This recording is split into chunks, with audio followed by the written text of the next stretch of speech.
Les traigo el saludo del doctor Nicolás Lynch, vicedecano de Investigación y Posgrado de nuestra facultad y coordinador del doctorado en Ciencias Sociales. Él no se encuentra presente por motivos personales. Me pidió dar la bienvenida a todas y todos, especialmente al doctor José Manuel González, quien hoy va a presentar el trabajo intelectual de Carlos Franco, y más adelante quien les habla le va a hacer un comentario y una pregunta. Entonces vamos a escuchar a nuestro querido profesor Osmar González. Gracias. Bueno, muchas gracias por su presencia. Gracias a Nicolás por la invitación y Ivonne por estar en la mesa. Me toca hablar sobre Carlos Franco Cortés, que en términos de su función intelectual se ubica sin ningún problema en esa figura del asesor del príncipe, ¿no? Una figura intelectual que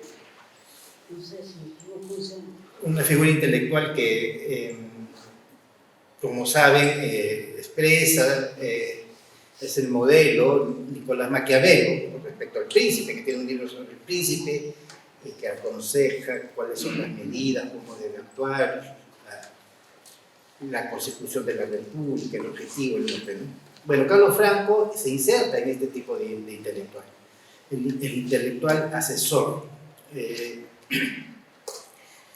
Por otra parte, estoy presentando las líneas introductorias. Carlos Franco es de aquellos intelectuales que tienen una obra que permite una lectura integral del país, ¿no? En varias obras, en varios trabajos, artículos, entrevistas, va formulando o va dejando partes de lo que sería su visión del país. Y por otro lado, otra cosa que señalo introductoriamente es que Carlos Franco, en un caso poco usual, al menos de lo que conozco, es un intelectual, un ideólogo, que va sumando a su obra nuevos trabajos, nuevas publicaciones, y su última obra, grande, importante, sería la más amplia, la más ambiciosa y la más conceptual, ¿no? O sea que es una obra en constante ascenso. Por eso me atrevo a decir que la obra de Franco es una obra cerrada. Y este caso es un poco frecuente, ¿no? Que el último trabajo de envergadura, y fue casi ya al final de su producción, sea al mismo tiempo la más comprensiva.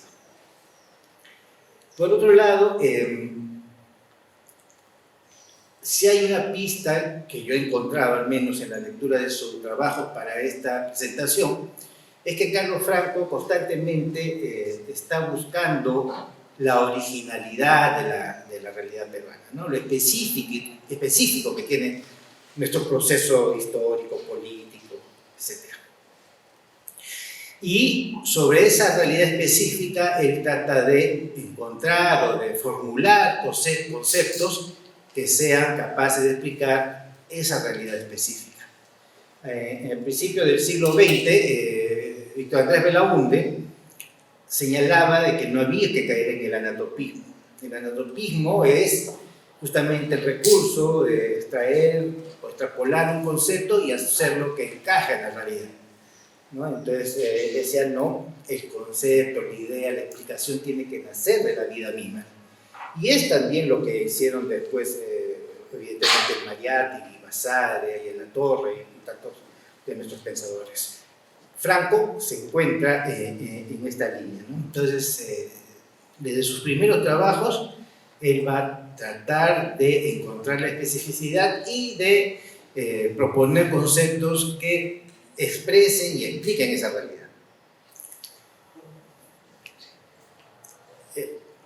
A Franco hay que entenderlo como un agonista, un polemista, un hombre que va construyendo su discurso, su interpretación, a medida que va confrontando sus planteamientos con los de otros autores. tiene como objetivo hacer que las ideas que él propone, tanto ideólogo, impacten positivamente en la actividad política. Después veremos que comienza su labor de ideólogo asesor en el Estado y luego ya desde la sociedad civil. Eso después lo voy a ampliar un poco.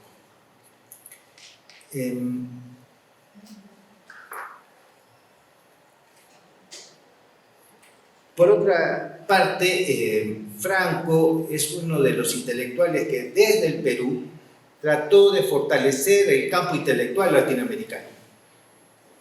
Sea desde asesor del Estado, sea después de la ONG que fundó con otros compañeros suyos, trató, y más creo que cuando está en la sociedad civil, cuando actúa desde la sociedad civil, fue un activo militante del campo intelectual latinoamericano.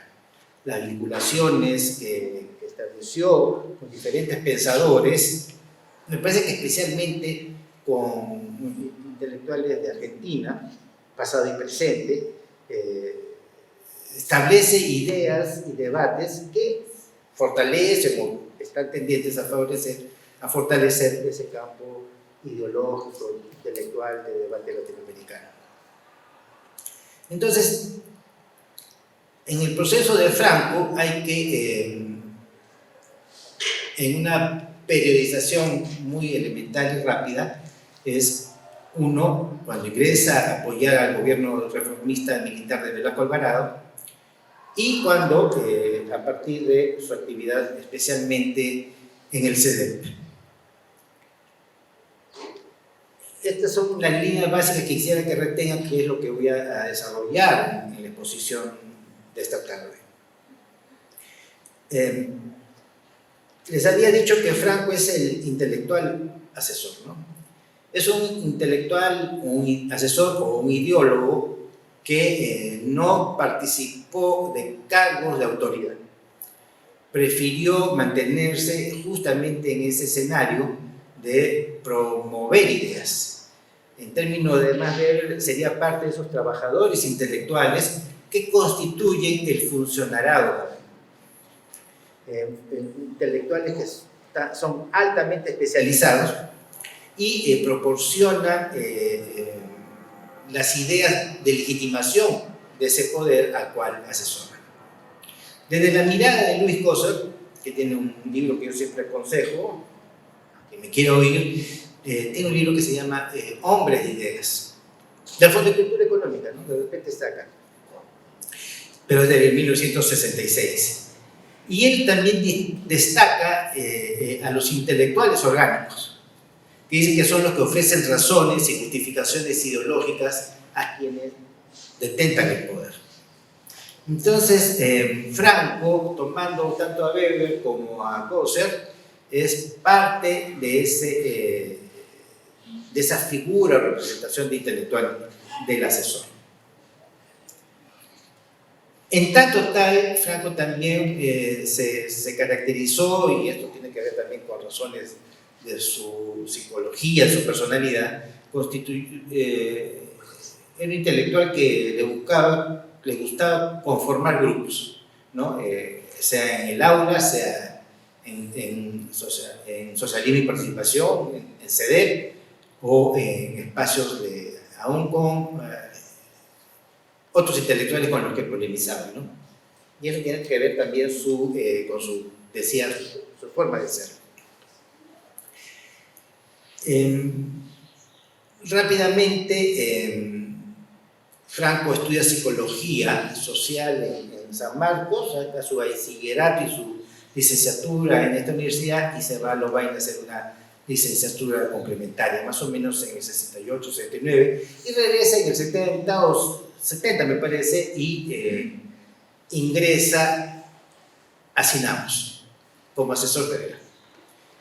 Pero ya en la universidad, Franco había conocido a Héctor Béjar y habían militado juntos en el grupo Cahuide, en el donde estuvo también en algún tiempo Mario Vargas Llosa. Entonces, Béjar se va en el 63 a preparar la guerrilla con el Ejército de Liberación Nacional, mientras que Franco está yendo a Lovaina, Bélgica, a hacer sus estudios. Cuando regresa al Perú, Franco, en el 70-71, se reencuentra en Sinamos con Béjar. Y Béjar había seguido su proceso. Recuerden que después del 63 participa en la guerrilla del 65 del MIR. Él era responsable del grupo de Ayacucho, del Ejército de Liberación Nacional. Lo meten preso y después lo liberan. Lo liberan, ingresa a actuar también como asesor de Velasco. En ese momento es que llega Franco a Lima, pues regresa al Perú y se reencuentra con Béjar, con quien había coincidido, le dije, en San Marcos y en el grupo Cabuya. Béjar era 4 años mayor que Franco. Entonces, de alguna manera, tanto en San Marcos como en Sinamos, en el velasquismo, Béjar fue una especie de mentor. Hay algunos datos que estoy mencionando que me los proporcionó el propio Béjar. Pues no hay una biografía, digamos, extendida, amplia, sobre Carlos Franco. Entonces, Béjar tuvo la gentileza de responder unas preguntas y me dio información que ahora estoy compartiendo con ustedes.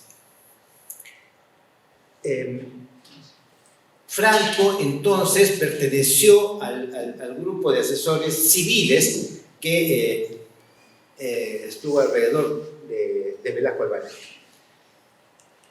En ellos está Jesús Boneira, Carlos Delgado, Francisco Guerra García, Héctor Béjar, Federico Velarde, Eladio Wolski, etc. Entonces, dentro del grupo de asesores Sinamos estaban los del grupo CID y convivían en una relación tensa con los asesores militares. También dentro de los asesores civiles no eran completamente homogéneos, sino que también tenían características específicas, ¿no? Unos provenían del Partido Comunista, otros provenían del APRA, otros provenían de la Democracia Cristiana, pero se fue constituyendo un grupo de todas maneras ligado tanto por ideas como por amistad. Este grupo de Sinamos, lo adelanto, sería el que después fundaría CEDEP y Socialismo y Participación. Quien quiera conocer algo de estos grupos que anidan en el velasquismo de asesores, pueden leer el libro de Juan Martín Sánchez. Ahora es interesante mencionar que lo que estaba haciendo Velasco era algo inédito en el Perú. Un militar reformista, un militar que ya no actuaba como antes, como se llamaba, como el perro guardián de la oligarquía. Un militar que en realidad encaja dentro de los parámetros de los populismos clásicos latinoamericanos, que permite la expansión de la ciudadanía social y también de la conformación del Estado. Cuando pasa a la actividad civil Franco, después de abandonar su lugar en el Estado, trató siempre de unir ambas áreas, ¿no? El Estado y la sociedad civil, lo intelectual y lo político. Y menciono esto porque, si bien su papel en el Estado era eminentemente político, cuando deja sus funciones o es obligado a salir del Estado, él actúa básicamente en el campo intelectual, ya no tanto en el político, sino en el intelectual. Salvo en el 85, cuando Alan García gana las elecciones y él es asesor por amistad personal de García, ¿no? Y él mismo le dice: yo como asesor de Alan García.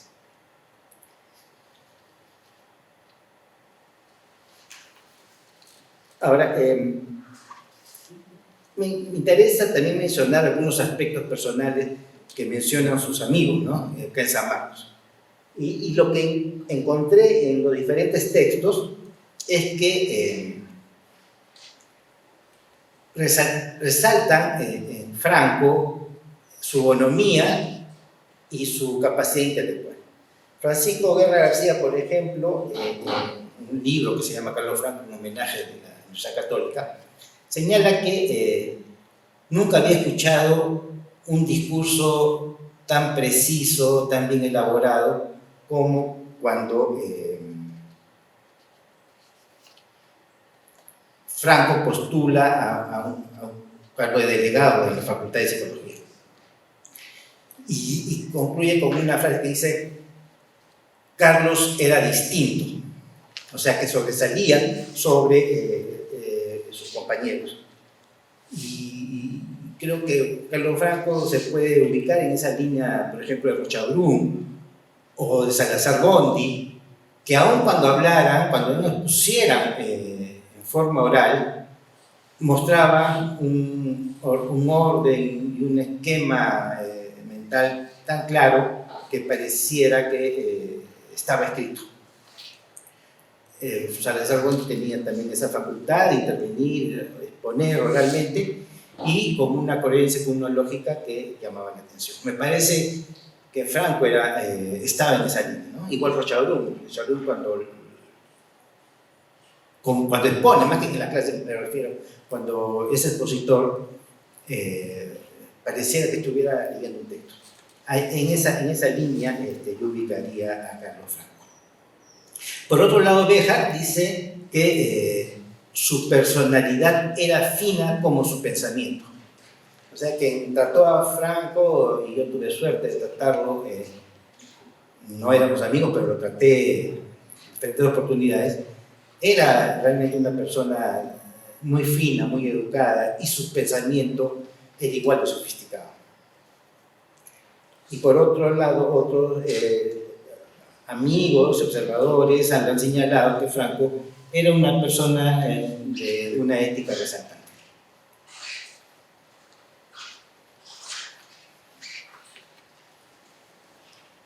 Ahora, Nicolás Lins también señala que el Carlos Franco de la vida privada es inseparable del Carlos Franco de la vida pública, que la caracterizaba una humildad y hasta cierta timidez. A pesar que estaba acostumbrado a ser parte de la vida pública, de la exposición, nunca se le mostró poses o actitudes de soberbia o de querer sobresalir por sobre lo demás, ¿no? Otro tema interesante es su calidad expositora. Ella mencionaba que parecía, pero no me refiero a contenido de las ideas, sino su gesticulación al exponer Franco, sus silencios, a veces prolongados o más cortos, o tomar el agua, o como que pensar algo que se le viene de improviso, pero uno sabía que sí ya estaba preparado, cautivaba a la audiencia y capturaba su atención. Y finalmente, para hablar de estos temas formales, cuando Franco publica en el 75 la Revolución Participatoria, creo que lo escribe en el 74 y lo publica en el 75, que sería el último año del velasquismo, lo prologa Carlos Delgado, que es evidentemente el ideólogo del proceso velasquista. Y Carlos Delgado, además el mismo Franco lo comenta, era reconocido como el ideólogo de las reformas velasquistas.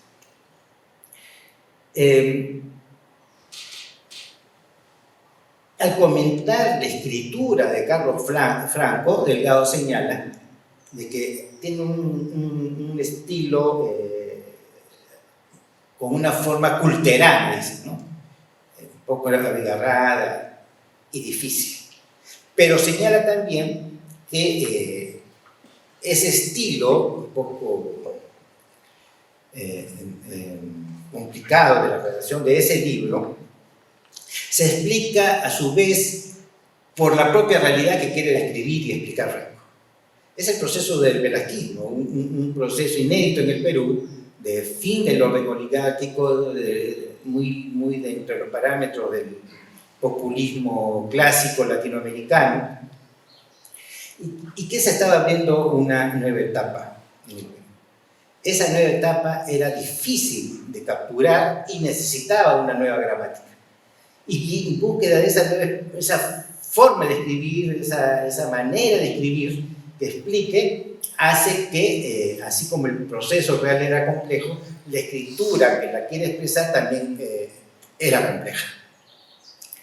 Y quien lee los textos de Franco posteriores, evidentemente allanó ese estilo culterano que dice Delgado, pero siempre exigente. No es una, digamos, una lectura sencilla la que uno tiene que hacer cuando lee los trabajos de Franco, ¿no?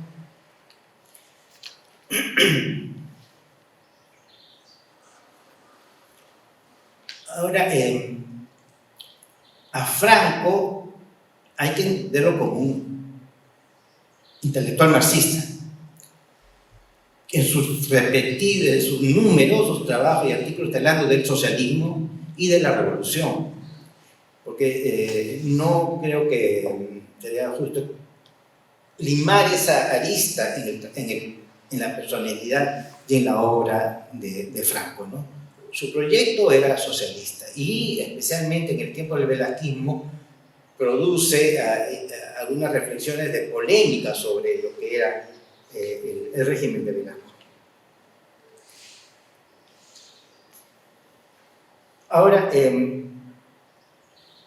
creo que ustedes conocen la anécdota que comenta, está publicado lo de Torreja, porque se le decía la aplanadora a Sinamos. Y yo siempre pensé que era pues porque era una máquina que iba demoliendo enemigos a su paso. Pero no, leyendo el artículo de Béjar por la calidad intelectual. Él escribe el discurso de inauguración de Sinamos, que lo lee Leonidas Figueroa, que era militar y era el jefe de Sinamos. Y un periodista, al ver la calidad, la profundidad conceptual de lo que estaba hablando, le dice a Héctor Béjar, o dicen quizás a un público mayor, esto es una aplanadora, conceptualmente en el tema de ideas. Y yo decía, pues antes de eso no entendía, porque gente tan buena como Filomeno, Carlos Franco, tan sencilla, ¿cómo les pueden decir que es una aplanadora? No es una aplanadora de enemigos, sino una aplanadora en la producción de ideas. Y es un tiempo que ya el APRA había perdido intelectuales, la nueva izquierda recién asomaba a la vida pública y la derecha se había estancado en el 900. Entonces el velasquismo, estos intelectuales, ante esa nueva realidad, de alguna manera, forzando la figura, tenían un campo absolutamente libre, ¿no? Claro, todavía quedaba remanente la generación del centenario, etc. Pero dentro de los nuevos que estaban apareciendo, quizás la democracia cristiana, que es parte del velasquismo, y del social progresismo, que también se introduce al velasquismo, o del humanismo de Santa Sorbona, que apoyó al velasquismo. Pero el velasquismo concentró gran parte de la vida intelectual, del pensamiento del Perú. Y eso se traduce, por ejemplo, en la colección del sesquicentenario, ¿no? La colección documental de la independencia del Perú. 100 tomos cuya composición no es solamente de afines al velasquismo, sino que pertenece también hay personajes de otras convicciones ideológicas, culturales y políticas, ¿no? Como el que me acuerdo en estos momentos es José Agustín de la Puente Candamo, que de velasquismo no era, pero así como estaba de la Puente estaba Alberto Tauro, ¿no? Entonces fue una convicción plural en un régimen militar, ¿no?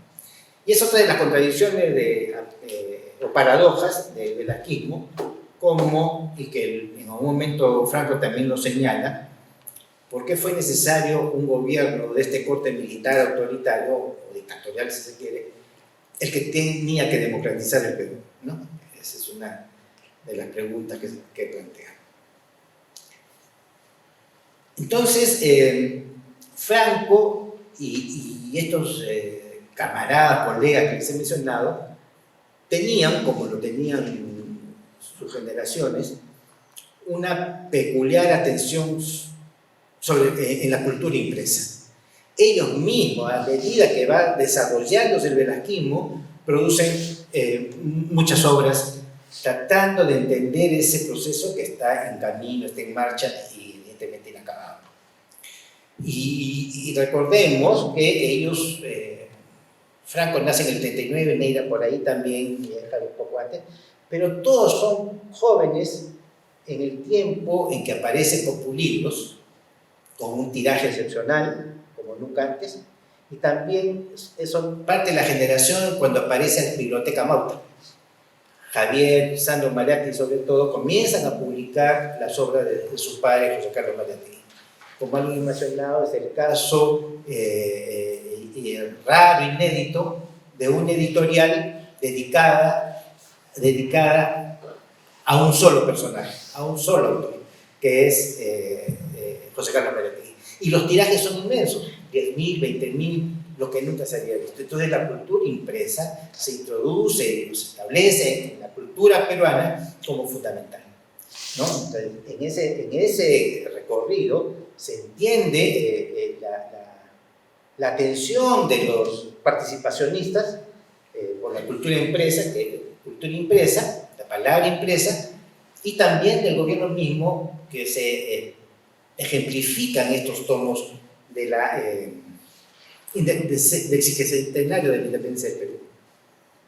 Entonces, no es casual que Franco, para hablar en este caso de Franco, haya sido tan prolífico en escribir y en publicar. Para Franco, la participación en SINABU sería muy importante, ¿no? Para él, yo creo que fue el momento más decisivo en su vida, ¿no?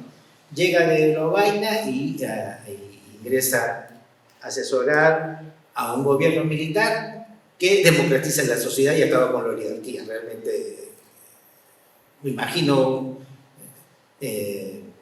cómo se habrá sentido expectante Carlos Franco. Y por eso la revolución participatoria tiene dos dedicatorias, ¿no? Uno dice Amela, los primeros días y la ilusión cotidiana. Amela sería su enamorada, su esposa, la madre de sus hijas eternas, ¿no? Y la otra segunda dedicatoria es a los promotores de SINABUS. O sea, una dedicatoria a su pareja sentimental y a su compañero de SINABUS. Creo que es muy indicativo de lo que significaba para Carlos Franco ser parte de este grupo de SINABUS, ¿no?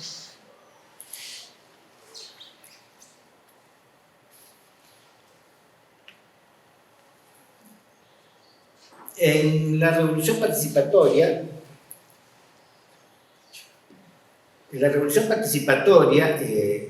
Franco parte de lo que entiende como la Vía Nacional de Desarrollo, ¿no? Y el modelo societario, la Vía Nacional de Desarrollo. Expresa esto que ya les he mencionado, el interés que va a acompañar toda su obra de cómo explicar la especificidad peruana, ¿no? Y, por ejemplo, después, en el alumbramiento de la sociedad plebeya, en la otra modernidad, es exactamente el mismo problema, cómo explicar algo que se está presentando como inédito. Y en este libro, su primer libro, señala pues, que utiliza el término revolución del socialismo y en esta disyuntiva, esta polémica o esta cómo colocarse frente al Estado comunista, él apuesta por lo que llama socialismo participatorio y libertario, que superará al capitalismo y que se distanciará o diferenciará de los comunistas, de los estados comunistas de su época. Con respecto a la política, dice: nuestra concepción de la política sostiene que el poder no solo es objeto de apropiación y uso, sino fundamentalmente de transferencia o retorno a los grupos sociales de base. Esta es la idea de la participación plena y del no partido. Señalaba Franco que representación o intermediación, al final de cuentas, es expropiación del derecho del pueblo, de sus organizaciones de base, de dirigir su destino y de autogestionarse. Y esto lo recalcaría como muy importante siempre. Por eso la revista se llama Socialismo y Participación. Y por eso su libro primero se llama La Revolución Participatoria. Entonces, él promueve lo que llama la intervención directa de las organizaciones sociales de base. Entonces, pongan atención en esto de que representación e intermediación es expropiación del derecho de los pueblos a autogestionarse, porque creo que está en la base de la crítica que hace sobre todo a O'Donnell y a Cardoso cuando publica su libro del 98 acerca del modo de pensar la democracia. Hay una crítica también a los partidos políticos, incluso tiene gran actualidad. Estoy hablando de hoy, no digo nuestro tiempo, sino de hoy. Señala en este esquema de ideas que la política se ha convertido cosa de expertos y que el ciudadano solamente tiene el derecho de darles a ellos la potestad de gestionar la política. Entonces la política también tiene que ser parte del ciudadano. Y es curioso que eso se diga en un gobierno militar, ¿no? Entonces, lo que yo entiendo es que el gobierno militar, el reformismo militar, el velasquismo, era un régimen de transición de la oligarquía o del antiguo régimen oligárquico a el socialismo en el que los ciudadanos podían decidir su propio destino. Una vez terminada la experiencia aventura del velasquismo, digo aventura en el buen sentido, porque romper con el esquema del ejército como perro guardián de la oligarquía, a querer reformar todo, cambiar todo, puede ser calificada como una aventura, digamos, positiva, ¿no? Entonces, ahí es cuando, en el 77, con ese núcleo que he mencionado que participó en Sinamo, funda CEDEP. El nombre es muy largo y no me acuerdo, ¿no? Centro de Desarrollo. Centro de Estudios para el Desarrollo y la Participación. Y su órgano, la publicación Socialismo y Participación. En 1977, 2 años más o menos después de que Velasco ha sido expulsado del poder. Morales Bermúdez. Béjar señala que cuando llega Franco, trabaja con él en una escuela de comunicación campesina que se formó en el Valle de Supe, Barranca y Pativilca. Y Franco conformó, evidentemente, el comité editor de Socialismo y Participación. Y la editorial del primer número de Socialismo y Participación es un texto, creo, de 30 páginas. No son los prólogos o las introducciones de ahora, de 2 páginas, ya bastante. 30 páginas. Pero se le pide a Carlos Franco que él escriba la posición del grupo. Pero como dice Béjar, el texto que escribió Franco fue sometido a una lectura rigurosa, línea por línea. Entonces es importante señalar esto, que Franco es reconocido como el integrante de ese grupo que representa su pensamiento. Y si bien hay una lectura línea por línea, de esas 30 páginas, calculo yo, porque acuérdense que sobre el libro de participación era a 2 columnas, están reconociendo Franco que tiene la legitimidad y la capacidad de representar a su mundo. De alguna manera, este editorial es continuación, de alguna manera, digo, de la revolución participatoria que había publicado Franco 2 años antes, en el 75.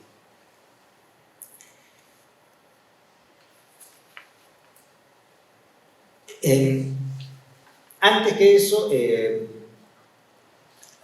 bueno, ustedes conocen el contexto, ya comienzan las grandes oposiciones en las calles, sobre todo desde la nueva izquierda, de la llamada nueva izquierda, al gobierno de Morales Bermúdez, y en un tiempo de zozobra. Franco alerta, dice, la transición al final va a ser absorbida por esos partidos que no son capaces de expresar los intereses del pueblo. En ese editorial de Socialismo y Participación, que se llama Hacia una izquierda socialista, nacional y popular, yo creo que no hay que quitarle el sesgo siempre del socialista marxista de Carlos Franco, señala que la de Velasco fue una revolución nacional transitoriamente interrumpida. Entonces,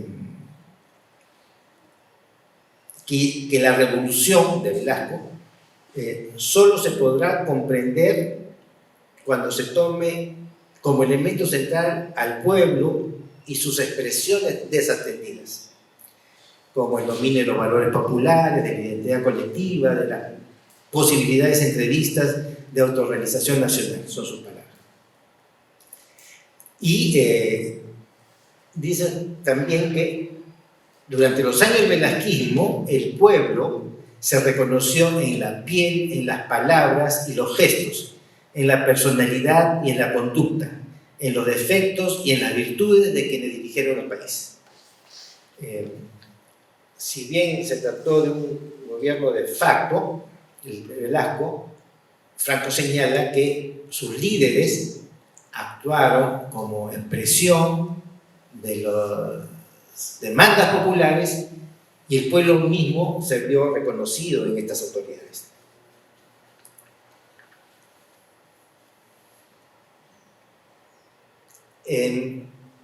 Dice que es muy fácil criticar al velasquismo sin tomar en cuenta las características del país. Dice, una nación socialmente escindida, carente de un sistema de instituciones históricamente enraizado y de tradiciones democráticas, escasa en recursos económicos actuales, privada de extensos grupos sociales de las condiciones mínimas para poder sobrevivir, no se cambia sin errores.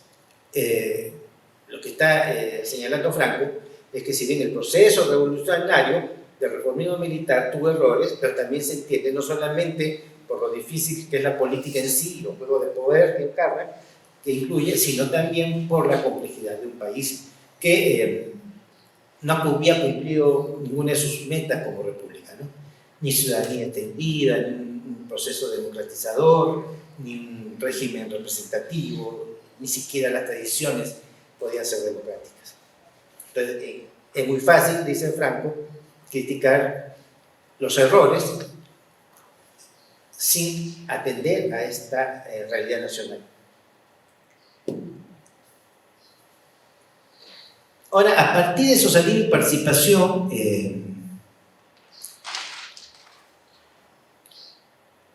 Franco comienza a interesarse, o al menos a publicar su interés por Mariátegui, pero no solamente por Mariátegui, también por Haya. Entonces, para Franco, hay un Mariátegui, especialmente el Haya primigenio, es parte de la izquierda. Quiere acabar con la oligarquía, quiere dirigir la revolución.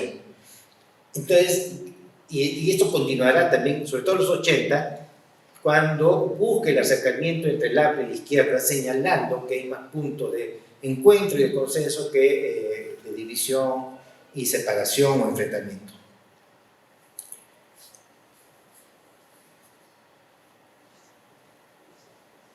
Señala que la izquierda socialista debe definir su personalidad en los siguientes ejes: la concepción del socialismo, la relación con los estados socialistas, la importancia de los derechos humanos y la relación con el aprismo y el comunismo. Fíjense que coloca Franco, coloca a los participacionistas entre el aprismo y el comunismo. Él criticaba el comunismo porque el Estado absorbía la vida y evidentemente la relación con el aprismo, está pensando en el Latorre básicamente, creo yo, tenía que ser algo natural y que no tanto los propios autores, ahí en Mariátegui, sino los lectores de ellos han propiciado una separación que ha terminado perjudicando a la causa del socialismo y a los intereses de las clases populares. Dice, una huella dejada por el debate de Mariátegui y Haya y la desnaturalización posterior del contenido del mismo ha significado, ha traído como consecuencia esta ruptura que nunca se debió dar. No habla de, no solamente de Mariátegui, sino de el aprismo y el socialismo mariateguista. Entonces, él mismo, Franco, se presenta como una especie de puente o de bisagra que puede ser capaz de juntar a lo que estuvo ficticiamente separado, al APRA y a la izquierda. Pero hay entre varias cosas que señala sobre la izquierda y algo que quiero destacar. Dice que la izquierda no solo necesita respetabilidad política, sino también respetabilidad técnica. El que ha estado en el Estado sabe que el tema de la gestión de las políticas públicas es fundamental, ¿no? Y esto lo está diciendo en el 77. Entonces, esa es una experiencia que la izquierda tiene que tomar en consideración. Y que, además, esta izquierda no tiene por qué tener cortapisas en acercarse, por ejemplo, con el socialcristianismo. Dice, con esta fuerza, nuestras áreas de coincidencia política no solo se limitan a la actual coyuntura, sino que se proyectan largamente en el futuro.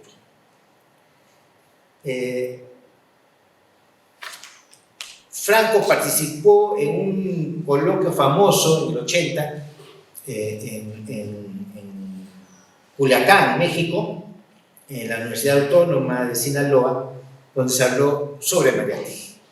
Y ahí participaría José Aricó, Óscar Terán, César Lévano, Alberto Tauro, Ricardo Melgar Bao, Antonio Méliz, Alberto Flores Galindo. Todos ellos después serían destacados mariateguistas. Y su presentación, Franco la publicaría después en Socialismo y Participación, donde en realidad tiene dos artículos sobre Mariátegui. Mariátegui Haya, surgimiento de la izquierda nacional, y sobre la idea de nación en Mariátegui. Y junto a estos artículos publicó un artículo seminal de José Aricó, Pancho Aricó le decía, Mariátegui y la formación del Partido Socialista en el Perú. Quien lee este artículo y quien lee la agonía de Mariátegui va a encontrar una continuidad. El texto de Flores Galindo se nutre en mucho de lo que escribe Francisco Aricó o José Aricó en este artículo. Y a partir de este tiempo también se establece una relación de complicidad editorial entre Franco y Aricó, cuando en CD Aricó publique su artículo sobre Bolívar y América Latina, en que Franco hace el prólogo y la introducción. Y Sinesio López llevaría a Aricó a la Católica, en donde lo cuenta Sinesio López, el impacto en Flores Galindo sería muy grande. Ahora, Aricó junto con Portantiero habían sido dos exiliados comunistas que introducen el pensamiento gramsciano en América Latina, ¿no? Y tendrían una editorial muy importante de difusión del pensamiento socialista pasado y presente, que influiría no solamente en la generación de Franco, sino en la generación posterior, la de la nueva izquierda. Y creo yo que se hace más visible en este grupo que fundó la revista El Zorro de Abajo. Sinesio López viene de Europa, está Carlos de Gregori, Rolando Gámez, Nicolás Lins, Alberto Alacén, Jorge Nieto, que al compás de Sinesio López, que era el que marcaba la ruta intelectual y ideológica de este grupo, todos se adhieren al pensamiento gramsciano. Y el propio Franco, dentro de esta línea socialista, en el 81 publica Del marxismo eurocéntrico al marxismo latinoamericano. Otra vez, cómo traer, no importar dogmáticamente conceptos, sino cómo aplicarlos creativamente a la sociedad específica, perdón, ¿no? Y en los 80 también es el tiempo de autorreflexión de Franco con respecto al velasquismo. CONCEDEP saca 3 tomos, El Perú de Velasco, en los que colabora con 3 textos. Y ahí se pregunta por qué fue necesario un gobierno militar que democratizara el Perú. Y en otro texto sobre Ay Mariátegui insiste en su postura de que ambos deberían reunirse por las nuevas generaciones.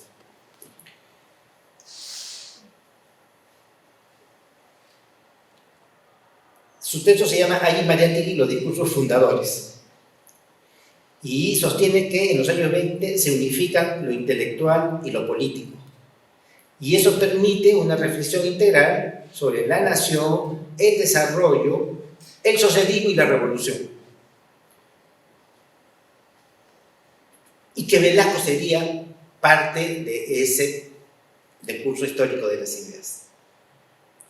Dice, Ay y Mariátegui elaboran las primeras bases teóricas para una aproximación latinoamericana a los problemas del desarrollo, la nación y el socialismo.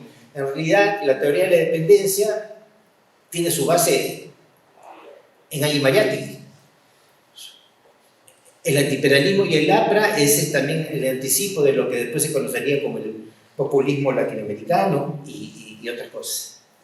Lo que habla Gino Germani de la teoría de la modernización, la simultaneidad de lo no contemporáneo, es lo que decía ahí también Mariátegui, que si uno va de la selva hasta la costa puede atravesar por todos los periodos que ha pasado la humanidad, ¿no? El comunismo progresivo, el feudalismo y el capitalismo.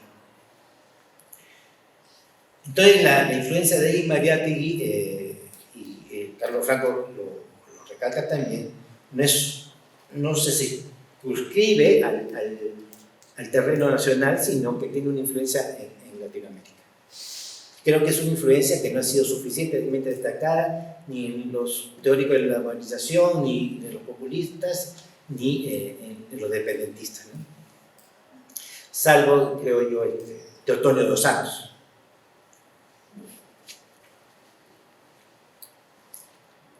El Perú de Velasco del 83, 2 años antes que del triunfo de Alan García y de APRA. Y ahí creo que Franco ve la oportunidad de actuar, como él mismo se denominaba, como un puente entre el APRA y la izquierda. Él asesora a Alan García, él se presenta así, pero ya no, hasta donde yo recuerdo, desde el Estado, sino por su vinculación personal con Alan García. Y en este interés es que se promueve la idea del acuerdo nacional entre el APRA y la izquierda. Y él participa en la revista El Zorro de Abajo con un artículo y con un debate. Y él aspiraba a crear ese espacio de coincidencia entre estas dos fuerzas. Pero lo sintomático, paradójico, como se quiere decir, es que él está tratando de unir al APRA de los años revolucionarios, de los 30, con la parte de la izquierda que ha asumido ideas liberales o reformistas. O sea, el radicalismo del APRA del 30 con el lado reformista de la izquierda intelectual, ¿no? Los ojos. Y se da una gran discusión en la revista y en la izquierda si realmente debería haber este acuerdo con el APRA. Por un lado, estaban empezando los años de conflicto y enfrentamiento entre ambas fuerzas políticas. Pero por otro lado también empezaba la figura de Velasco. La izquierda se equivocó con Velasco.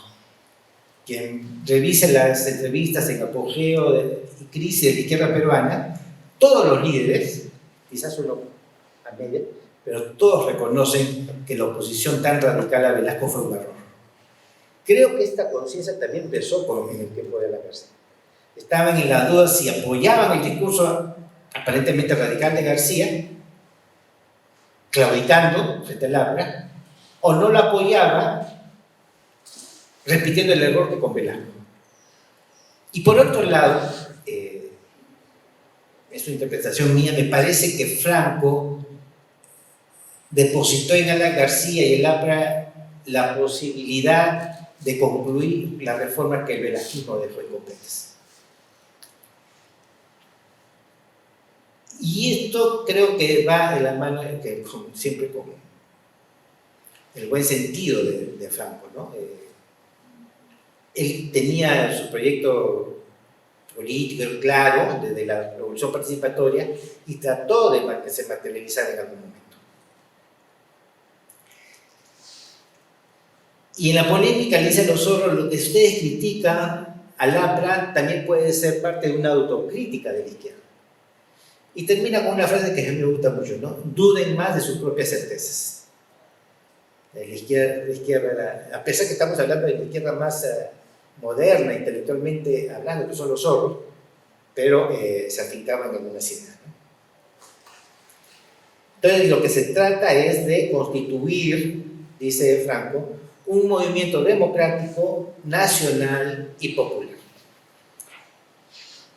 Ahora, el fracaso de García alivió en cierta medida a la izquierda, ¿no? No se equivocaron en no apoyar a García, pero después se equivocaron cuando rompieron Izquierda Unida. Franco le dice a los zorros que no se les ocurra ahora, por la necesidad de tomar distancias ideológicas, lo que les ocurrió en los años 70. Es esta dificultad de entender la realidad por razones ideológicas. Pero acá había razones ideológicas de historia que Franco pensó que podían soslayarse. En el otro lado de la izquierda estaba Flores Galindo, que evidentemente se oponía a cualquier tipo de acuerdo o acercamiento con el APRA, y llamaban a los zorros los palaciegos, me acuerdo, ¿no? Y Flores Galindo y otros de márgenes eran los absolutamente opuestos. Los 80 sería una época, una década de mucha producción para Franco. Saca varios libros, como El Perú de los 90, sobre Hildebrando Castro Pozo, y sobre la otra modernidad. Entre el 89 y 90 publica este conjunto de ensayos. Y esta vez toma a Castro Pozo como un intelectual, digamos, que antecede a Mariátegui, porque dice que Mariátegui entiende el mundo andino, del indígena, el trabajo comunitario, a partir de Hildebrando Castro Pozo. Y Castro Pozo fundó con Luciano Castillo el Partido Socialista en Perú. Entonces también juntó, como Franco dice de Mariátegui, lo intelectual y lo político. Y que habría que retomar las ideas de Castro Pozo con respecto al cooperativismo. y al trabajo colectivo y comunitario.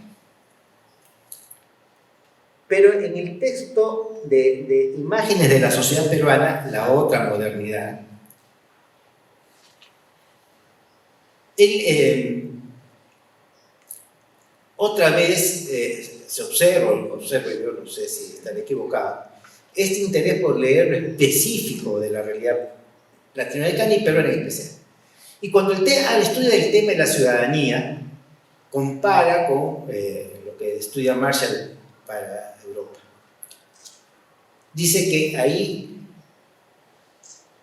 la base de la democracia es el individuo. Y de ahí, a partir de diferentes derechos que va adquiriendo, va formando lo colectivo. Dice, en el Perú, y tomando mucho a Cachoposo y otros autores, es al revés el proceso de ciudadanía, dice.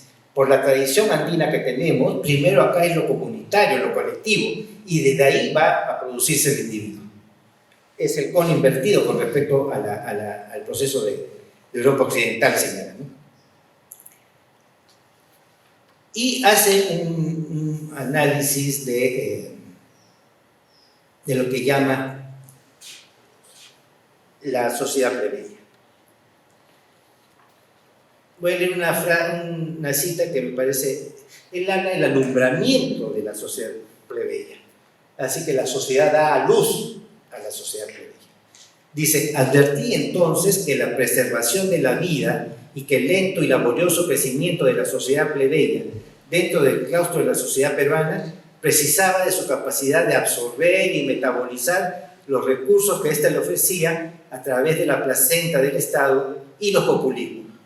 Esta es la idea de alumbramiento, ¿no? Yo al principio cuando vi el título pensé que era, pues, estaba iluminado. No, se dice que de la sociedad peruana aparece la propia sociedad plebeya.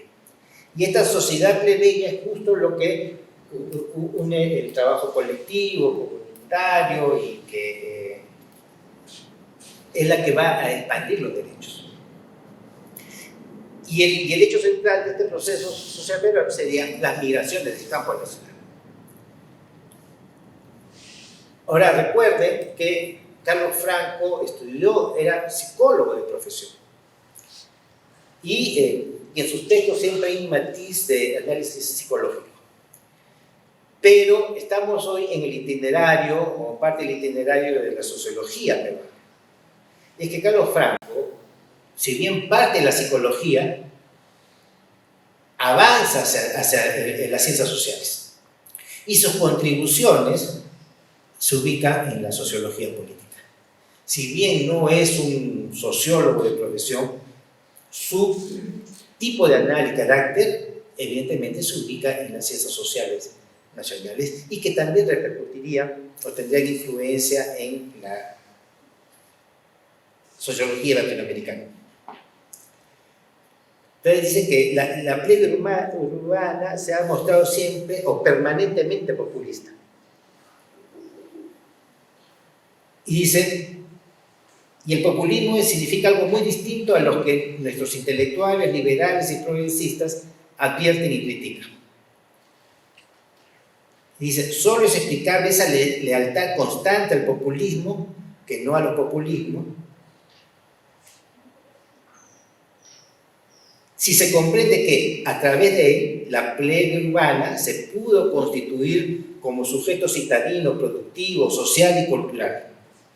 En otros términos, lo que quiero decir es que el populismo para ella fue la forma política de su progreso o de la idea que éste forjó. Es el velasquismo lo que está también explicando, ¿no? Está legitimando el populismo que, señalé hace un momento, era la expresión más cercana a los populismos latinoamericanos.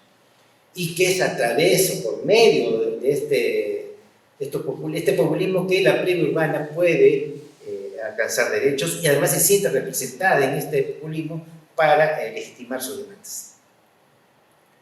Pero evidentemente eso requiere de más condiciones que no necesariamente la política, los actores políticos y el propio Estado tienen para consolidar este proceso de expansión de derechos.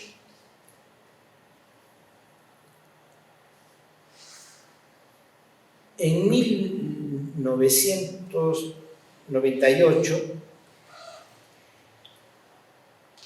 es que se publica el último y el más importante libro de Franco, que es lo que le mencionaba al principio, ¿no? Su último libro es el más importante, que va escalando, escalando, escalones, y hasta que llega a su visión más general, más conceptual. Nicolás Lynch dice que este libro tiene una densidad histórica inusual en nuestras ciencias sociales. Alberto Vergara y Eduardo Galeano lo califica como el gran libro de la ciencia política peruana. Pero al mismo tiempo se lamentan o se preguntan por qué este libro de Franco no fue más leído, por qué este libro de Franco no fue más discutido y debatido. Y no solo en el Perú, en Latinoamérica creo que se debió tener más repercusión del libro de Franco. En Argentina creo que sacaron una edición, cuando yo estuve ahí, yo vivía ahí, ya estaban preparando una edición del libro de Carlos Franco. Pero mayor debate no ha habido, a pesar que con ese libro Franco se coloca sin ninguna cortapisa en el rango de los analistas más importantes de estas generaciones.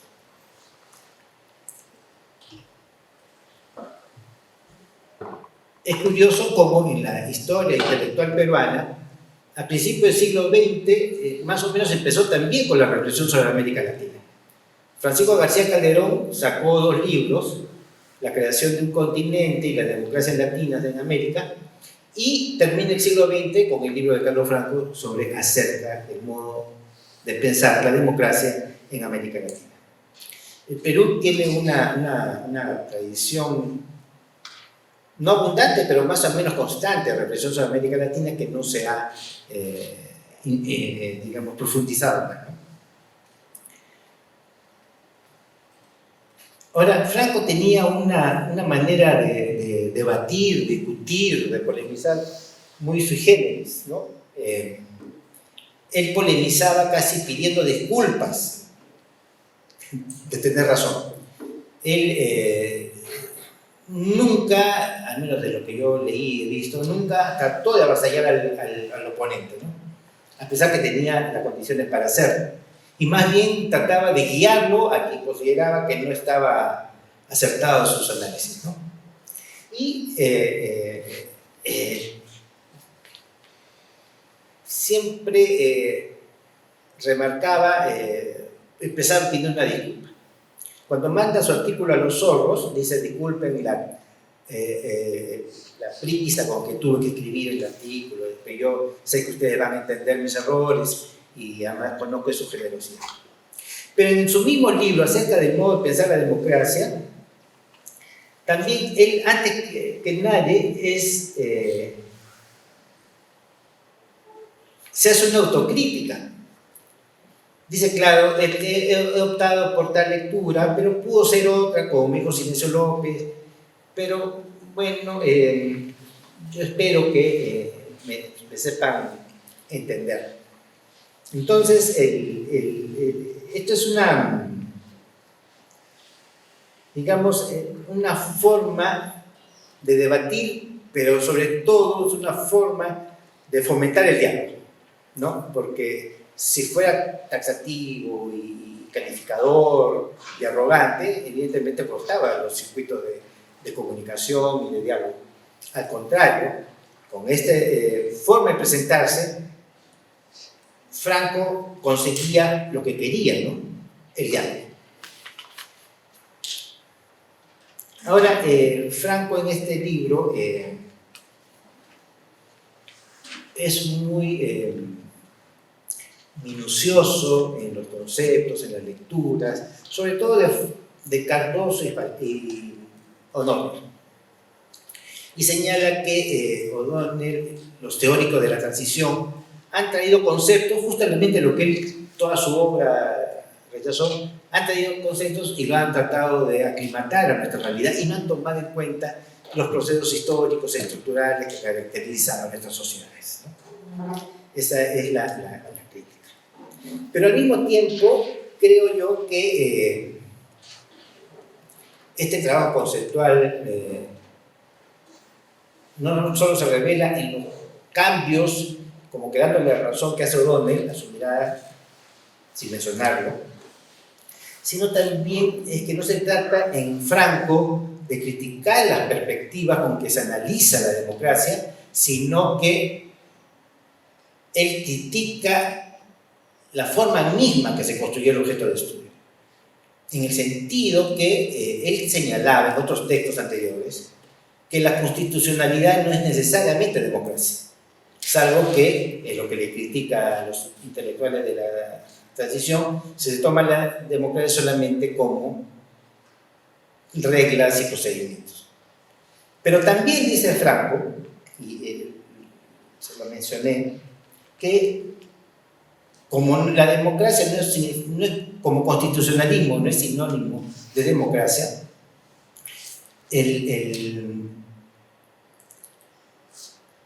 la representación, la intermediación son expropiación.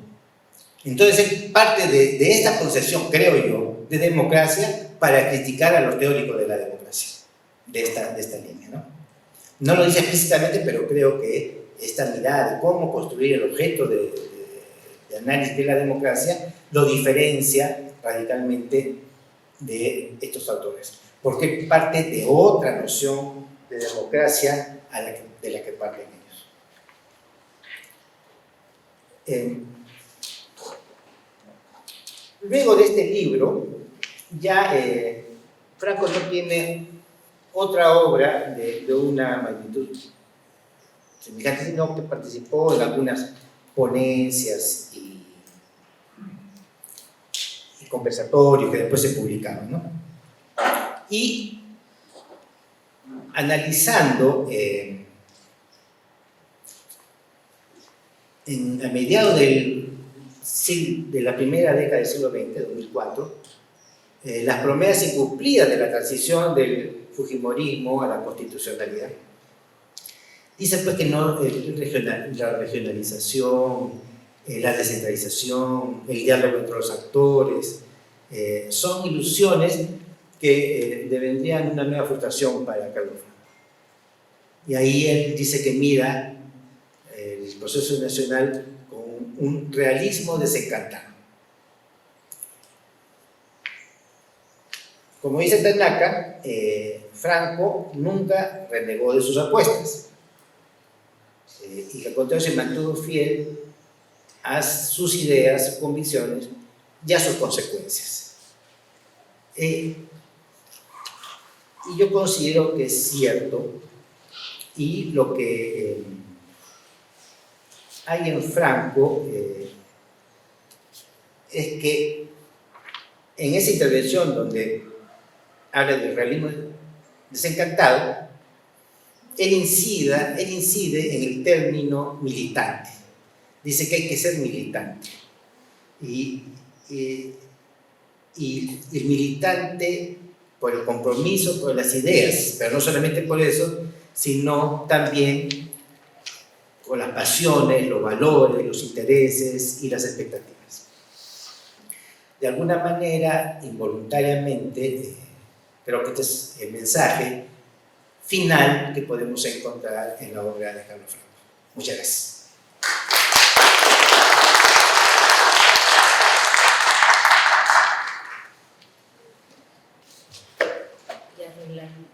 ¿Ahora sí me escuchan? Sí, ya la arreglé. Gracias. ¿Cómo están? Le decía al inicio de la reunión que había menos personas. Algunos decían que era por las dificultades de tránsito que existen en Lima en este momento, y les daba el saludo de parte del doctor Nicolás Lynch, que por motivos personales no pudo reunirse hoy con nosotros.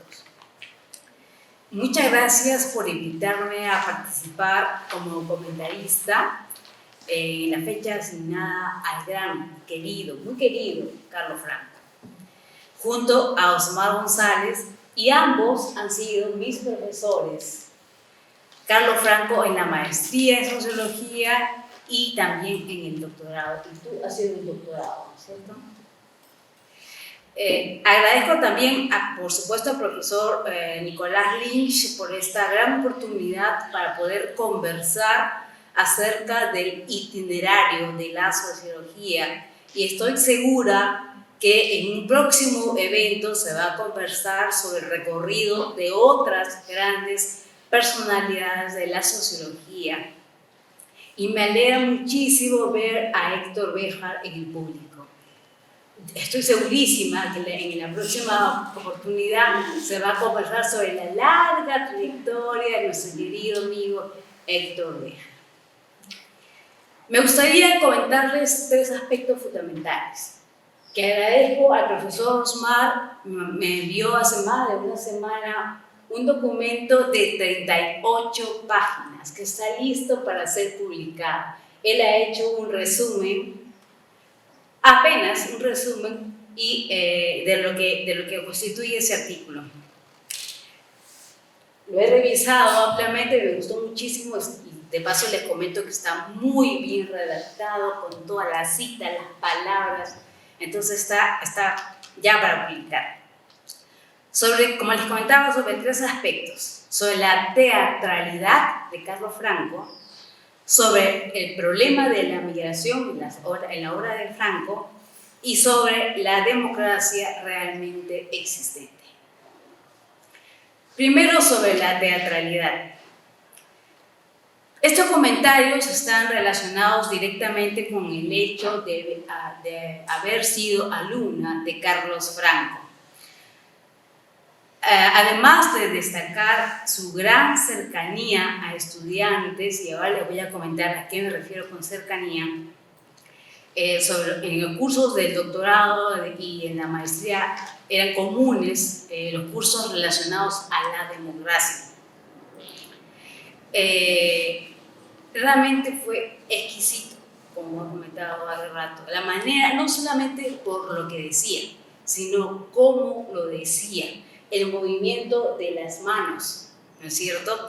Entonces, los cursos relacionados al tema de la democracia eran súper exigentes, tanto para el profesor como para los estudiantes, por las características propias de estos cursos, ¿no? Y además porque teníamos al frente a un gran intelectual.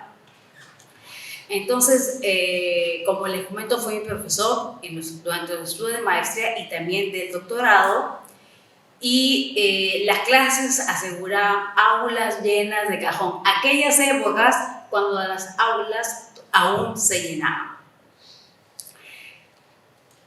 Un aspecto que llamó muchísimo mi atención, como les comentaba al principio, es que cautivaba a los estudiantes, de la cual hacía referencia hace un momento Osmar. Atraía a la clase, ¿no? Y además a veces nos distraía con sus comentarios y nos decía, cuando quería decirnos que nosotros debíamos hacer lo que nos daba la gana, hagan su placer. Y hacía este movimiento porque tenía un cabello, digamos, rebelde. Usted me entiende. Entonces decía, hagan su placer. Decía, ¿no?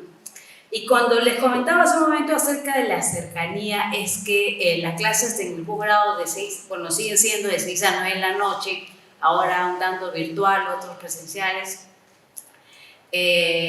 A eso de las 8 de la noche cortaba la sesión para hacer un breve descanso y nos veníamos a tomar café aquí. ¿Se acuerdan aquella época? Algunos se acordarán que había un cafetín, ¿no? También teníamos nosotros a nuestra tía Veneno. Entonces allí nos sentamos a tomar un café y él continuaba la clase alrededor de la cafetería. Entonces, pero de una manera súper amable, hacía, oye, fíjate que hemos venido hablando sobre tal, y de pronto nos encontramos en media hora de café y con clase continuada, y luego a las aulas nuevamente. Ese momento era exquisito, porque denotaba efectivamente la cercanía con absolutamente todas las personas. Segunda característica. Tercera característica, A todo el mundo trataba como usted. No creo recordar, por lo que recuerdo por lo menos, nunca me dijo tú. Siempre me hablaba de usted. De repente a sus íntimos amigos, a sus pinkies, de repente sí había más. Con Héctor de repente había más cercanía y se tuteaban, pero a los estudiantes nos hablaba siempre de usted. Bien, es decir, todo un personaje, como pueden darse cuenta, ¿no? Y tengo anécdotas cientos. Esas son las que puedo comentar en público y las que pueden quedar registradas. Sobre la migración. El fenómeno migratorio como proceso, tanto de llegada como de salida desde un lugar de origen hacia otro lugar distinto, depende además del tiempo de residencia en el otro lugar. Algunos autores dicen que debe superar el año, pero no obstante, eso todavía está en discusión, está en debate. Entonces, este hecho genera, según Franco, de acuerdo a los apuntes del profesor González, cuando se refiere a la migración del campo a la ciudad, la aparición de un sujeto moderno. El migrante, dice, se apropia del espacio de la ciudad, del espacio citadino, y modifica el rostro de las ciudades. Franco reflexiona sobre esta problemática y concluye que el proceso migratorio peruano es distinto al de otros países, especialmente europeos, debido a que en Europa se parte para el análisis migratorio desde el individuo, y en el Perú más bien el individuo es el resultado. Con respecto a la democracia realmente existente, al mismo tiempo de ser su alumna, se publicó la obra que ha hecho mención N veces el profesor Osmar acerca del modo de pensar la democracia en América Latina. Es un texto eminentemente recomendable. No es fácil, no es como leer algún chistecito. No es fácil. Hay un trabajo intelectual exigente. Aquí está el libro. Y además lo tengo autografiado por el propio Carlos Franco. Ya les digo que he sido su alumna. ¿Quieren que lo lea? Lo leo ya, dice. Es muy sencillo, A Ivonne Valencia con el afecto de Carlos Franco. Y alguna vez me dijo, Ivonne, la tendré en mis oraciones. La pregunta que sigue, Héctor, es, ¿y usted reza? No. Ah, ok. Bueno, entonces, según lo que ha mencionado también Osmar, su última obra fue la mejor y más ambiciosa, por su metodología, por su alcance territorial, por su esfuerzo de síntesis acumulado y por su profundidad conceptual y teórica. Por ello, considera Osmar, es una obra cerrada, como bien nos ha comentado. Cuando fui alumna de Franco, él insistía mucho en la necesidad de observar las democracias realmente existentes, lo que realmente existe, y no tener en cuenta la idea de que hay reglas universales sobre la democracia, que sería lo que conocemos como democracia liberal. Para el análisis de la democracia realmente existente, Franco plantea un análisis de las relaciones históricas entre el Estado y la sociedad en cada país. El análisis de la democracia tiene que ver con lo que está sucediendo en la realidad. Es necesario impulsar, como bien nos decían en su momento, una democracia más participativa en términos de Franco que en una democracia liberal. Esto es lo que realmente existe. Franco dice, entre comillas, resulta inevitable la construcción en la mayoría de los países de América Latina de democracias representativas dignas de ese nombre. También dice Franco, y concluye este libro señalando: la misma democracia política es entre nosotros una cuestión pendiente. Era algo que permanentemente estaba señalando en el desarrollo de sus cursos.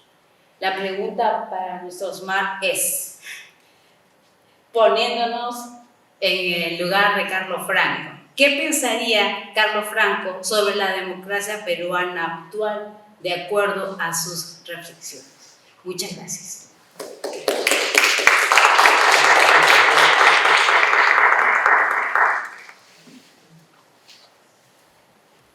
¿En serio? ¿Qué es eso? Pensaba que era broma. Pensé que era cosa retórica nomás. De taquito, ¿no? A ver si Franco entendía básicamente esta idea de la autogestión, participación plena, la autorreproducción. Él habla de la autorreproducción de la sociedad, evidentemente no estaría muy lejos del ideal que había planteado Franco en sus diversos escritos, ¿no? Pero al mismo tiempo él le leí unas líneas donde parecía que estuviera diagnosticando el hoy, partidos poco institucionalizados. En otro texto habla más incluso de los partidos, algo así que partido de lemas, ¿no? De corporativistas, que no tienen tradiciones democráticas. Y más bien los partidos de ahora, y que lo agrego yo, más se parecen a los partidos pre-Velasco que por-Velasco, ¿no? Partidos que tienen dueños o familias, que aparecen solamente en elecciones, que no tienen programa, que no les producen. Al menos antes alguna vinculación tenían con los intelectuales, ahora ni eso, ¿no? Entonces, si Franco terminó con la idea del realismo desencantado, ahora estaría desencantado realmente. Entonces, Franco sería extremadamente crítico y creo que al contrario de esa crítica, de esa postura crítica que él mostraría, nacería, digamos, una nueva interpretación, un nuevo trabajo, un nuevo texto de interpretación de nuestra realidad, ¿no? Nos perdimos eso en el campo intelectual, sociológico, pero ya corresponde a las nuevas generaciones abordar esa tarea, ¿no? Muchas gracias. ¿Les parece si hacemos una ronda de preguntitas, intervenciones? A ver, texto mío. Sí.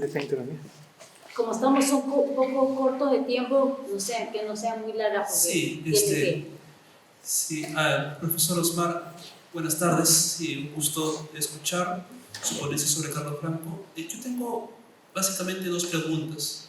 La primera es por el origen de la preocupación sobre la especificidad peruana, que es una constante en la obra de Carlos Franco.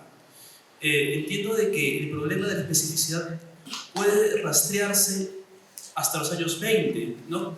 Con los intelectuales precisamente de Agui y Mariátegui, ¿no? Por donde hay toda discusión acerca precisamente de la tradición cultural y que uno puede, digamos, seguir esa línea, ¿no? Y trasladarse hasta los años 50, en donde el problema de la nación, ¿no?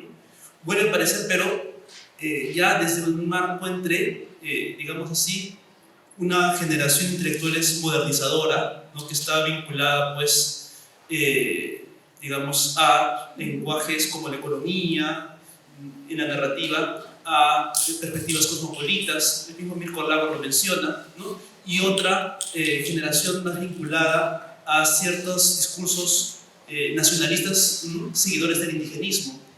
Mi pregunta es si Franco tiene vínculos con esas preocupaciones también por la especificidad peruana, o en todo caso, cómo nace esta preocupación, ¿no?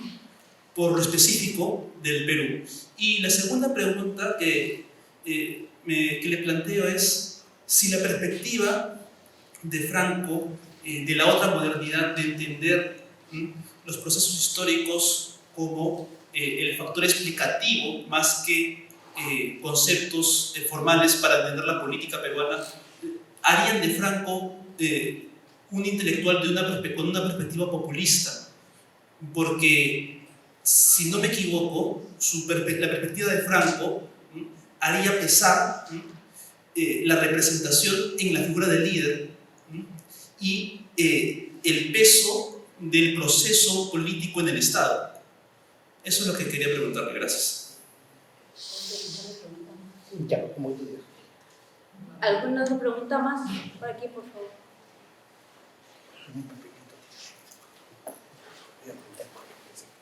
Sí, ¿qué tal? Yo para empezar quería hacer un pequeño comentario en relación al tema de... Yo no sabía este acercamiento de Franco con García, la verdad, o que hubo una disputa en ese sentido, la verdad no se ha enterado, pero me llamó la atención porque es cierto que en el 84 empieza el MRTA y cuando García asume el gobierno, pone un alto a sus actividades, hasta más o menos el asunto de los penales, ¿no? O sea, dejaron de actuar. Entonces sí me parece que había un espacio ahí, pero no sabía esto de Franco, me llama la atención. En relación a una cuestión de lo de la izquierda y o de los jóvenes de la nueva izquierda con Velasco, Pásara, esto sí, yo no lo digo, Pásara comenta de que también tenía que ver con una cuestión generacional, ¿no? Pásara en este libro Velasco, El fracaso de una revolución autoritaria, comenta de que hay una cuestión de que cuando Velasco viene y cierra la participación de los partidos, pues es un vehículo por donde estos jóvenes pueden organizarse y expresarse, y como se lo cierra, bueno, a eso es una forma de que ellos también encuentran una oposición frente a eso, ¿no? Porque es la manera en la que ellos podían ascender socialmente en términos políticos, no en términos sociales, pero sí ascender socialmente su participación y todo, ¿no? Este tipo de asuntos. Ahora, mi pregunta específica sí quería hacer esto. O sea, yo también recuerdo estos textos, ¿no? De Tariñán, de Vergara, ¿no? Donde comentan, donde reverencian el trabajo de Franco, pero ellos no parten de ese tipo de paradigma, ¿no? Sé que en sus clases, o sea, discuten el texto acerca de la democracia y todo, ¿no? Pero no siento que los principios, ¿no? Politológicos de los que ellos parten, ¿no? Sus paradigmas vayan por ese lado, ¿no? Sí, y en tal caso mi pregunta va más por ahí. ¿Qué tipo de herederos o gente que esté planteando reflexiones en la clave, ¿no? En las que planteaba Carlos Franco, ¿no? Quizás, ¿quién recogería un poco más esa tradición? Porque sí, o sea, yo sé de paso, ¿no? O sea, esta cuestión de democracia burguesa y participación, yo estoy seguro de que politólogos, ¿no? Como Jorge Aragón, como Brompone, están muy satisfechos con la democracia, ¿no? Por más de que ellos, entre comillas, vindiquen, ¿no? En algún sentido esta democracia procedimental, como se le dice, ¿no? Pero también están muy satisfechos, pero no veo que vaya por ahí, ¿no? Que se recoge esa reflexión, ¿no? En términos más histórico-estructurales de Carlos Franco. ¿Alguna intervención? Una última, por favor, si hubiera algo que comentar, para que el doctor responda.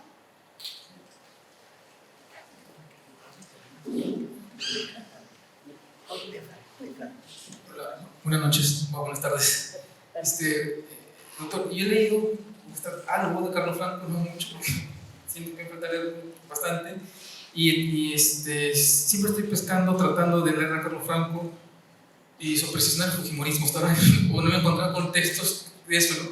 Pero en el texto de los 90, donde habla del tema de la otra modernidad, hay algo, dice, ¿no? En los 91, en el año 91-92, el Perú está dando brote a un nuevo brote, ¿no? Yo siento que siente cierta admiración por el Fujimori del 90, no por el Fujimori del 8 de agosto del autogolpe o por el Fujimori del autogolpe, pero hay creo, una correlación, siento yo, de toda esta fuerza que se plasma en la sociología y en los autores, en el Fujimori de los 90, el que gana, ¿eh? No digo el Fujimori posterior. Y entonces me gustaría saber, porque siento que de alguna manera, por más críticas que no tenga con respecto al gobierno del Fujimori, el Fujimori del 90 tiene que ver con la historia del Perú, ¿no? Del que gana en la segunda vuelta. Y entonces, ¿qué pensaba Carlos Franco respecto a Alberto Fujimori? Y si es que lo puede decir a partir de la lectura más profunda que tienen de Carlos Franco, ¿no? Y lo otro que me interesa mucho es entender todo esto finalmente cuando dicen en la lectura que, bueno, sobre el tema de la migración, claro, la migración, el parto de la migración fue un individuo, ¿no? Un individuo el resultado de la migración. Entonces, claro, entonces ahí de pronto, respondiendo a lo que dice el compañero, claro, está el sujeto metonímico del que habla Leo Martuchelli, ¿no? Que es el sujeto recontra pues, individualizado, individualista y egoísta, ¿no? Que se va a codear muy bien y va a ser buen maridaje con el sujeto criollo. Entonces, ¿acaso este sujeto no está, el sujeto político peruano, no tenemos una subjetividad política marcada por la desarticulación, que finalmente es una desarticulación actual como parte de la subjetividad política previa, ¿no? Previa a la migración, como parte de la vida republicana incluso, ¿no? Y parte de la vida colonial. Entonces no hay una subjetividad política que nos recorre como Perú, caracterizada por la desarticulación, para poder entender eso que era tan difícil de entender, de Carlos Franco, que usted dice, ¿no? Cuando Delgado escribía el modo difícil de escribir de Carlos Franco, era porque efectivamente nuestra realidad era muy compleja, ¿no? Entonces hay una subjetividad política caracterizada por la desarticulación que nos recorre históricamente. No sé, gracias.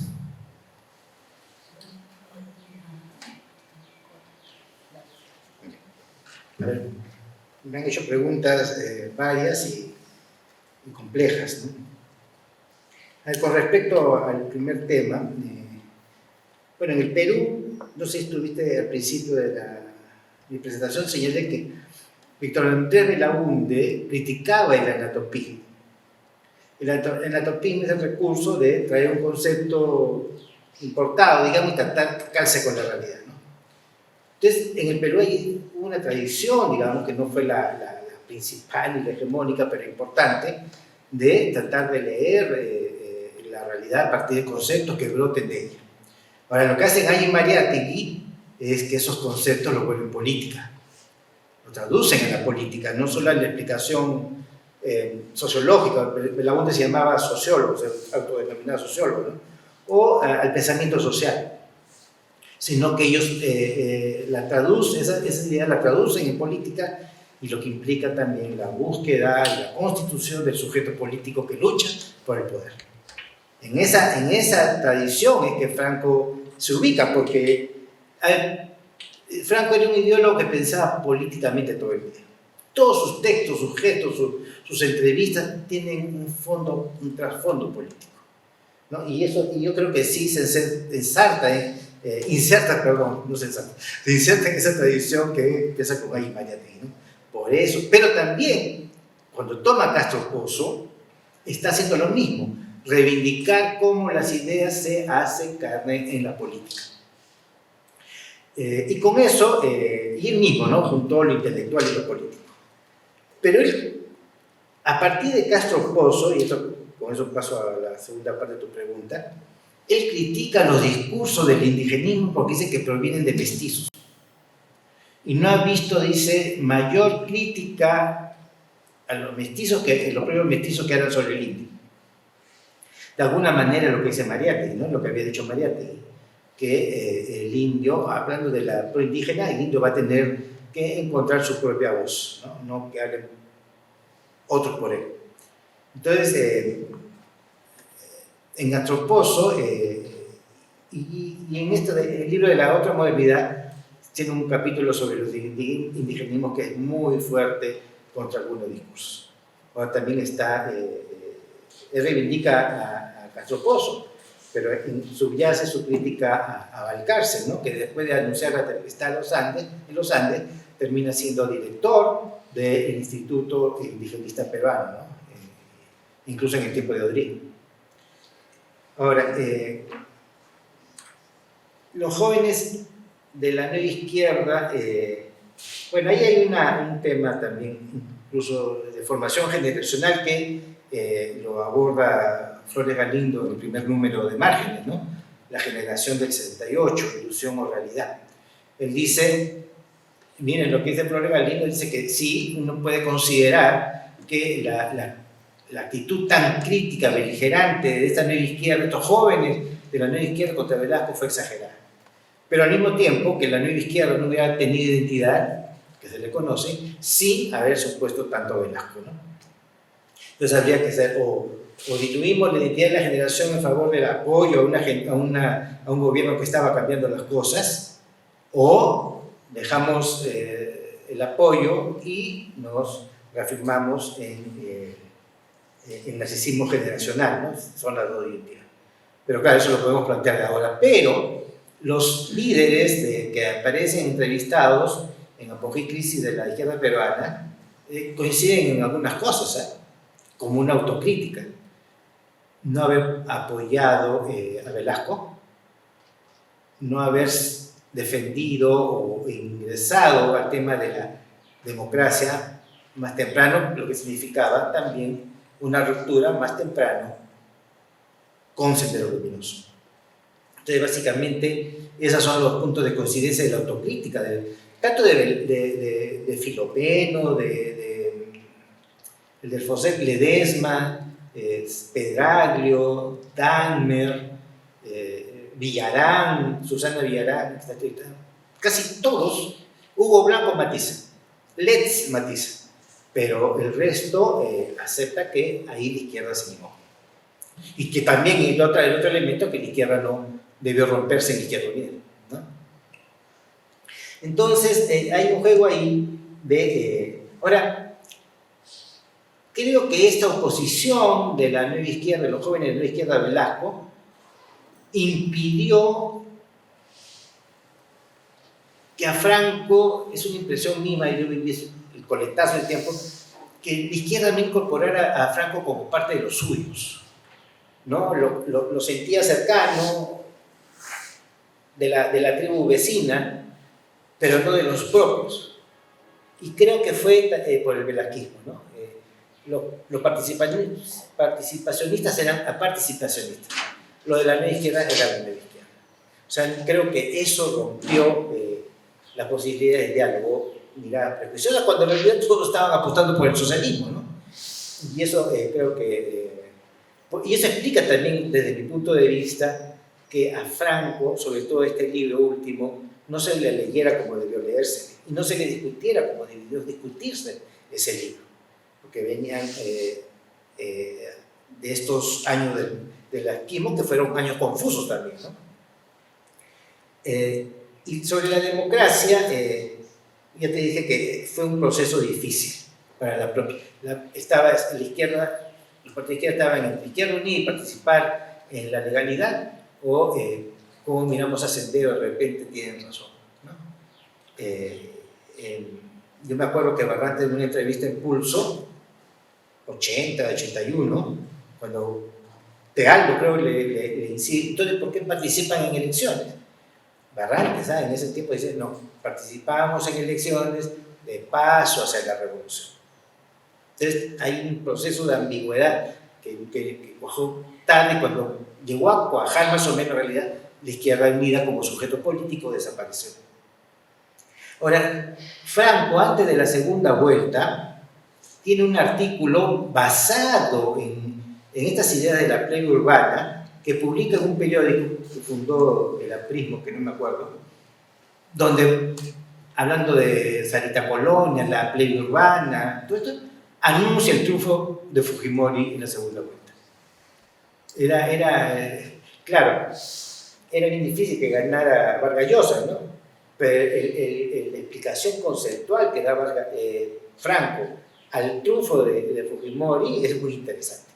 Ahora, Fujimori empezó como un gobierno de izquierda, tuvo 3 ministros de izquierda, se suponía que representaba a los excluidos, a los marginados, ¿no? a la gente que está en la periferia, ¿no? Pero 2 años después ya sabemos lo que pasó.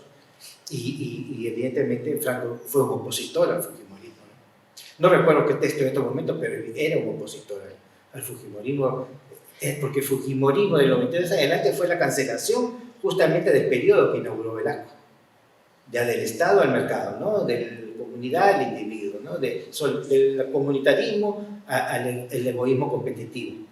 Entonces, Franco no podía estar ni por asomo apoyando a Fujimori. Y sobre el tema de la desarticulación, bueno, la historia va en ambos sentidos, ¿no? Proceso de articulación y de desarticulación.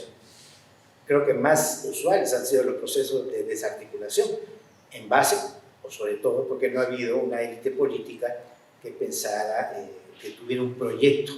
Los participacionistas sí tenían un proyecto, ¿no? Sí tenían un proyecto. El APRA tuvo un proyecto, pero no llegó al poder. Cuando llegó al poder ya no tenía proyecto. Y cuando se inventa uno es el perro del hortelano, ¿no? Bien difícil, ¿no? Entonces, estas son las historias que no han coincidido, digamos, el diagnóstico con el sujeto. Creo que ese es un tema recurrente que creo que habría que explicar más. Muchas gracias. Muchas gracias. Antes de terminar, yo tengo un pedido. Hay que aprovechar, ¿no es cierto?, la presencia de Héctor Rueja. Ustedes saben, ¿hace cuánto tiempo no viene a la universidad? Puedes intervenir en un par de minutos. ¿Podría ser, por favorcito? Porque tú eres una enciclopedia andando. Cualquier cosa pueden preguntarle. Cualquier cosa hay. Saludos a todos, en especial a Osmar, a Ivonne. ¿Funciona? No, sí, te escucho. Y a Osmar especialmente porque está reivindicando a quien de alguna forma es un olvidado en el Perú, ¿no? Que es Carlos Franco. Y bueno, no sé, se me ha pedido que diga algo, podría decir un montón de cosas. A ver, de lo que han preguntado, hay varias cosas que conviene recordar. De la vida, como decimos, historias de la vida real, ¿no? A ver, la relación de Carlos con el APRA es una relación muy antigua, es una relación familiar. La familia de Carlos era aprista militante. Él contaba que su abuelita, cuando se peleaba con él, le decía comunista, ¿no? Eres un comunista. Y hay que apreciar mucho el hecho de que, saliendo de ese medio, Franco haya reivindicado posiciones socialistas, que por supuesto eran muy críticas del aprismo. Pero él no dejó nunca ese sentimiento por la heroicidad aprista, por la época heroica, como decía Aya La Torre, ¿no? por el martirologio aprista de los famosos 15 años entre el 30 y el 45. Y por eso también Carlos mantuvo una relación muy amistosa con Carlos Delgado, también un intelectual muy importante que hay que reivindicar, también es un olvidado ahora, que tuvo un fuerte origen aprista y que fue acusado de aprista, además, sin serlo, ¿no? Porque Carlos Delgado era mucho más crítico que Franco respecto al aprismo, más violentamente crítico. El hecho es que siempre Franco tuvo la esperanza de que a través de esta visión populista que también tuvo, recordemos el libro de Ernesto Laclau que hay que leer, ¿no? Sobre, creo que se fue sobre el libro sobre la razón populista, es muy importante de leer, porque Laclau perteneció al mismo grupo de León, y en el seminario de Sinaloa que Osmar ha citado, seguramente participó Laclau. Digo que seguramente porque yo no estuve allí, pero sí estuve en otro que siguió donde estuvo Laclau y estuvo Aricó también, que formaban parte del mismo grupo, pasado y presente, siendo que Laclau ya estaba en Inglaterra y Aricó en México. Bueno, volvamos entonces a través de esto a la relación de Carlos con esa idea populista que nunca abandonó. Y esa idea populista pasaba necesariamente por un reentendimiento entre la izquierda aprista, que Carlos Delgado sostenía que ya no existía, y que Carlos Franco sostenía que sí podía existir todavía, y que representó en algún momento, que desgraciadamente fue un momento breve, el primer Alan García de 1985, ¿no? Entonces, eso también es interesante recordar. Y esto se prolonga a Armando Villanueva,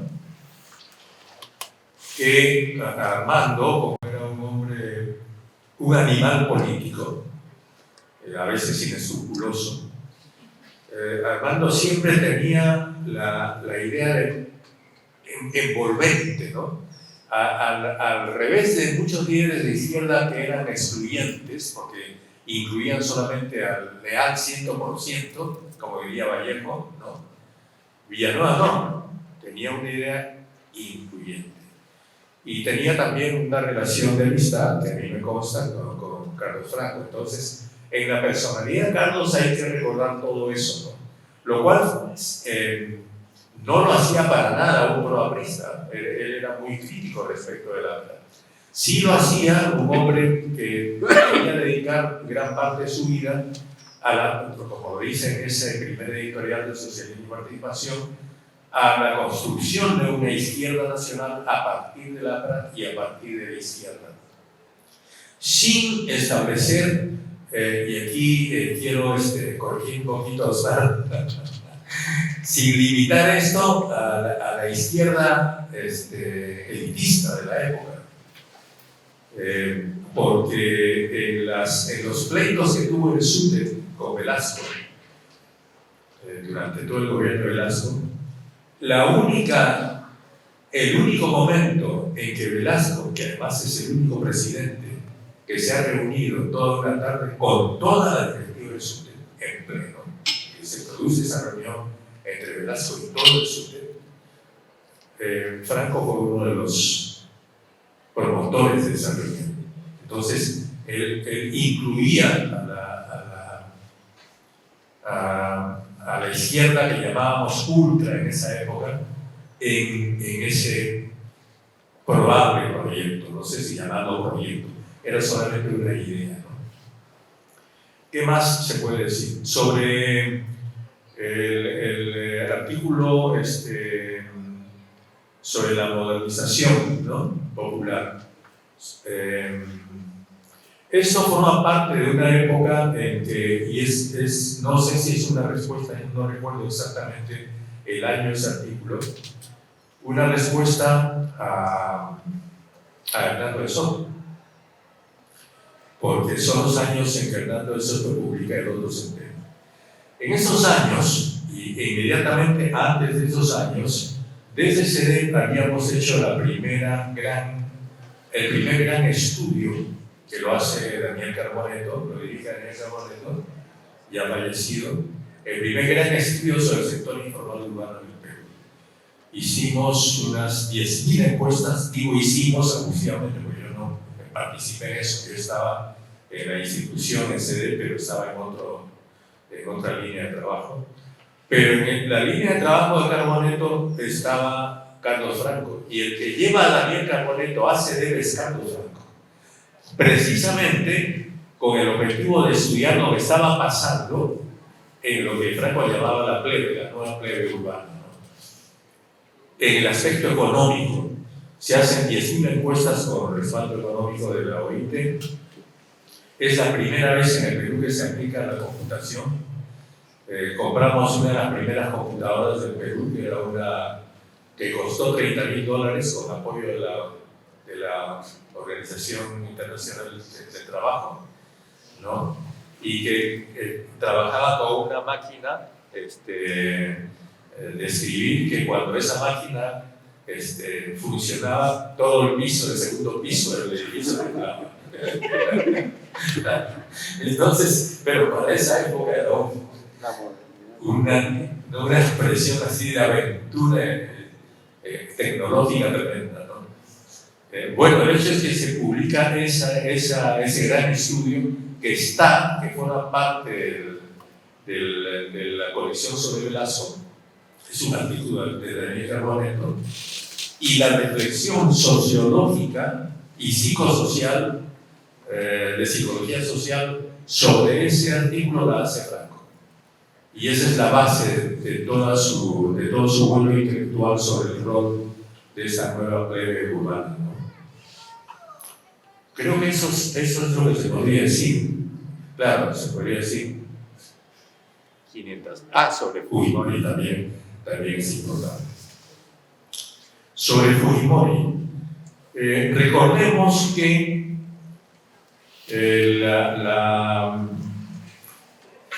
las elecciones de 1990 son elecciones en que rivalizan Mario Vargas Llosa y Alberto Fujimori.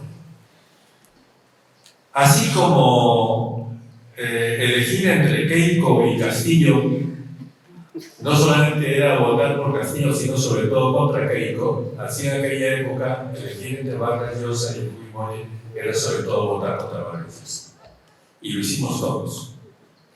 Y en ese sentido es evidente que no hubo nunca relación directa con Fujimori. La tuvieron más bien otros amigos, ¿no? Por ejemplo, Adolfo Figueroa, ¿no? Que formó parte del primer equipo de asesoría a Fujimori, que era un amigo, un profesor de la Universidad Católica y otros más de cierta izquierda de la época. Pero eso fue muy breve, ¿no? Y después duró la campaña electoral y un mes más. Es decir, entre el 28 de julio del 90 y el 30 de agosto del 90, porque como se sabe, se produce el gran shock, ¿no? El super shock del Fujimori. Y luego de eso, obviamente, Carlos fue, como todos nosotros, absolutamente antifujimorista, porque además conocíamos a algunos de los personajes que estaban con Fujimori y que eran aquellos que pertenecían a aquella tendencia militar que nos había echado a nosotros y que había derrotado a Mingo Velasco. De manera que había más que 100 motivos para señalar divergencias y contradicciones y oposiciones a ese gobierno, que fue una oposición muy temprana, quizás la más temprana que hubo Fujimori, como tú mismo has reportado, Osman, hubo amigos de izquierda que incluso participaron después del Fujishock, y que votaron por el shock en el Parlamento, que eso no se puede olvidar tampoco, ¿no? Bueno, eso es todo, muchas gracias.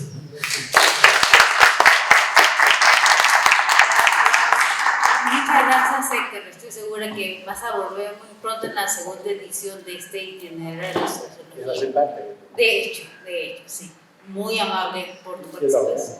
Ya. Yo me encanto. Excelente. Mira, ya tienes. Muy bien. A todos y todas, muchísimas gracias por haber llegado. Sé que hay complicaciones en Lima, pero apreciamos muchísimo que estén aquí. No se pierdan el siguiente capítulo, que va a estar también como muy bueno. Muy amables. Buenas tardes.